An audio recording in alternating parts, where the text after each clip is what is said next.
Shalom, sejam bem-vindos ao Kibbutz de Migdalos, um local que é uma vila rural situada no coração das montanhas da Judéia. Uma vida simples, de gente religiosa, gente que segue a Torá e vive aqui, trabalha, tem a sua subsistência, ensina os seus filhos nas escolinhas a Torá desde criança. E é nesse local que eu gostaria de iniciar este vídeo, mostrando para vocês as belezas de Israel que pouca gente conhece. Um kibbutz, ele é fundamental para a vida de pequenos colonos e ele é fundamental para a gente iniciar uma povoação de Israel. Israel, em determinadas áreas, ainda tem muito pouca gente. É necessário que os imigrantes cheguem e vão habitando não os centros urbanos, mas os locais de periferia, os locais que estão disponíveis para as pessoas começarem a povoar a terra de Israel, o que é uma mitzvah muito grande. Então nós estamos aqui neste local em que conta com um curral, mais para lá, onde eles fazem a fabricação do leite deles, todo o adubo que eles recolhem. Eles têm as plantações, de alface, de couve. Eles têm uma fábrica aqui de peça de avião. Então, é um local que mistura um pouco da vida rural com a tecnologia de Israel. Aqui vivem muito bem, como vocês estão vendo, pessoas simples aqui de Israel. E eu convido vocês a conhecer um pouco mais este local. Aqui na escolinha, como vocês podem ver, é um espaço bem adequado para receber as crianças do kibbutz e de outras localidades, como Efrat, Elon Shivut, que também estudam aqui. Aqui as crianças, desde a creche, recebem uma atenção que dura desde as 7 horas da manhã até muitas das vezes 3, 4 horas da tarde. Aqui então, o povo de Israel começa a se tornar independente.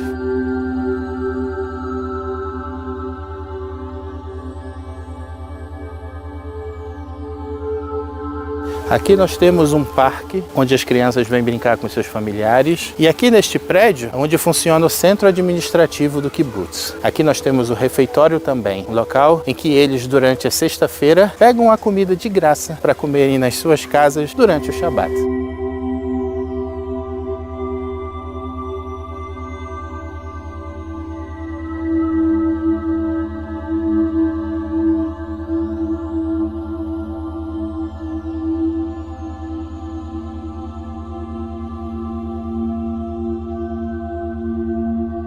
Aqui em Migdalos, nós temos o privilégio de termos uma antiga ruína de uma igreja bizantina. E aqui, então, seguido ali, tem um morro onde havia uma antiga civilização que habitava essas colinas. E essa área já teve muita história. Então, por falar nisso, eu pergunto para você, tanta vida já se passou por aqui e você acredita na vida após a morte?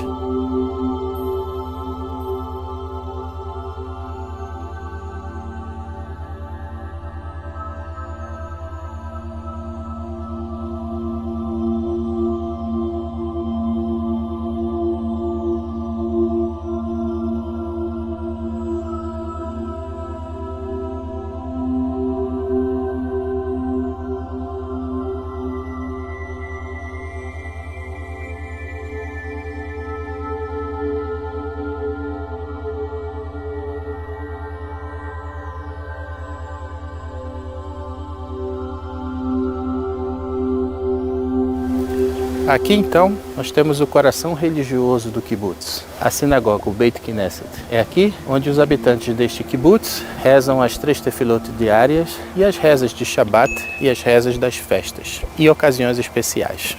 Em um local onde nós temos uma sinagoga à nossa disposição, nós nos tornamos pessoas mais espiritualizadas. Nós temos que buscar na Torá para saber sobre o nosso tema em questão. Existe vida após a morte? A Torá não fala nada sobre o assunto, você pode procurar. Então, como nós podemos acreditar que existe uma vida após a morte?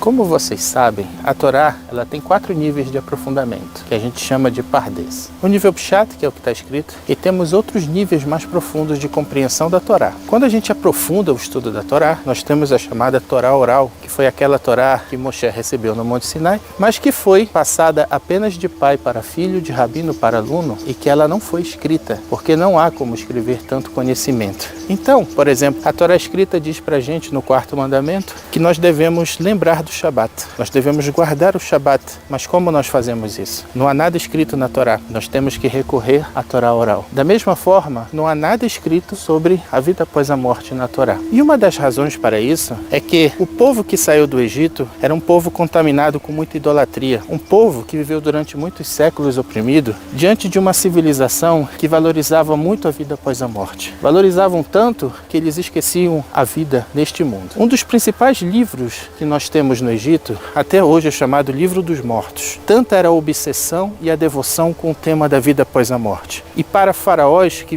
escravizavam milhares de pessoas sem se importar se estavam felizes, com saúde, para ter um túmulo em forma de pirâmide, eles não se importavam nada com este mundo. Por isso, talvez essa é uma das razões pela qual a Torá não fala nada a respeito disso. Contudo, existe uma Mishnah que nos ensina que todo habitante, Kol Yehudi yesh helek ba'olam haba, todo Yehudi tem uma parte no mundo vindouro. Quando nós abrimos o Talmud, nós lemos lá, por exemplo, no Tratado de Shabat, na folha 21 lá do ar, depois dessa vida há um julgamento. E durante esse julgamento nos é perguntado questões sobre, por exemplo, você viveu a sua vida de forma honesta? Você foi honesto com os seus negócios? E também, quando a gente abre no Tratado de Berahut, na folha 17, também no lado A, está escrito lá que no Olam Rabá, no mundo vindouro, nós não vamos comer, nós não vamos beber, nós não vamos ter esses prazeres que nós temos aqui. Então esta parte da Torá, que já começa a aprofundar dentro desse Pardes, desse pomar, apesar de não ter nada escrito na Torá escrita, no Pshat, ela já traz pra gente dicas de que existe sim uma vida após a morte.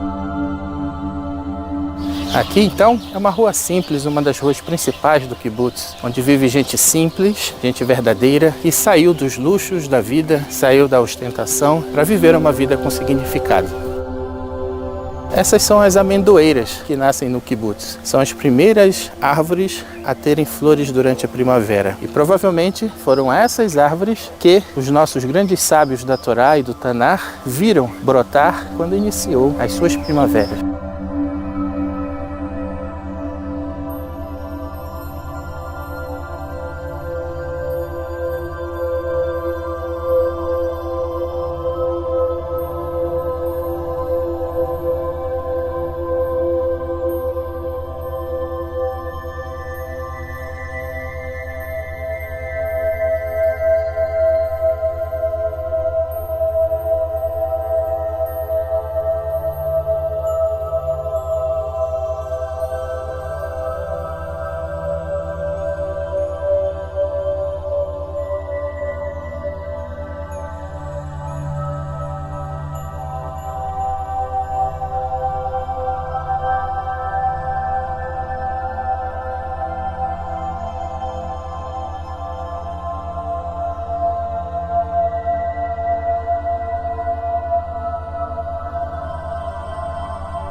Estamos aqui agora nas dependências da Yeshiva Mahanaim, na área que diz respeito à instituição chamada Amiel. Estamos aqui com o antigo rabino de El Salvador, rabino Netanel Hansani, e vou falar um pouco de espanhol com ele, que ele é argentino. Rabbi, ¿cómo estás? ¿Todo bien? Baruch Hashem, muy bien. Estamos hablando hoy sobre el tema de la vida tras la muerte.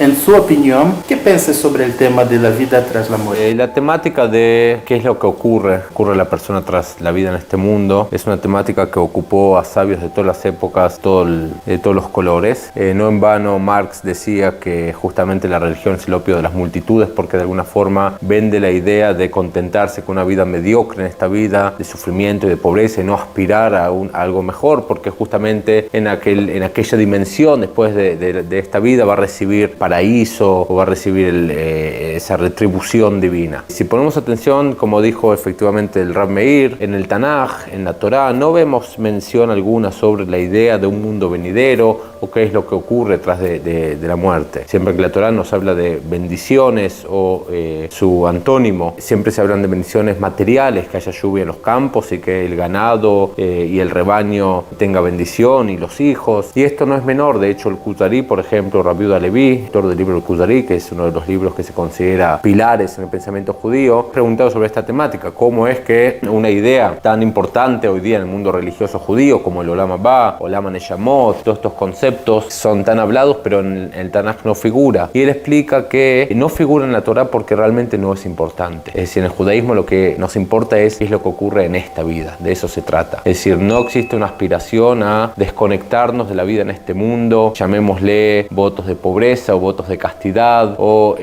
alejarnos algún tipo de, vamos a decir, de flagelo en este mundo para alejarnos, desconectarnos de la materia y aspirar a mundos espirituales. No, justamente el judaísmo se trata de vivir con plenitud en cada una de las dimensiones de la vida, desde lo profesional, lo académico, lo culinario, hasta la sexualidad, y dentro de cada uno de esos rubros de revelar la dimensión de espiritualidad. Si vemos en la Torá, hay menciones de cómo Yitzhak reposó con sus padres, o cuando se nos narra de cómo Shaul, por medio de la bruja, trajo el espíritu de Shmuel. Vemos que hay algo ahí, ¿está bien? Pero no es lo importante. Lo importante es la vida en este mundo. Eso quiero ponerlo como pilar. Luego de eso, sí, los sabios nos hablan de una dimensión que estoy seguro que va a ser interesante. Existen discusiones internas qué es exactamente la definición de esa vida. De acuerdo a Maimónides, así lo escribe en la introducción al último capítulo del Tratado de Sanedrín, la Akdamá al Perek Helek, la introducción al Perek Helek, que es un prólogo que él en su obra, la explicación de la Mishnah, que la escribió originalmente en árabe en sus días mozos, cuando era joven, ahí él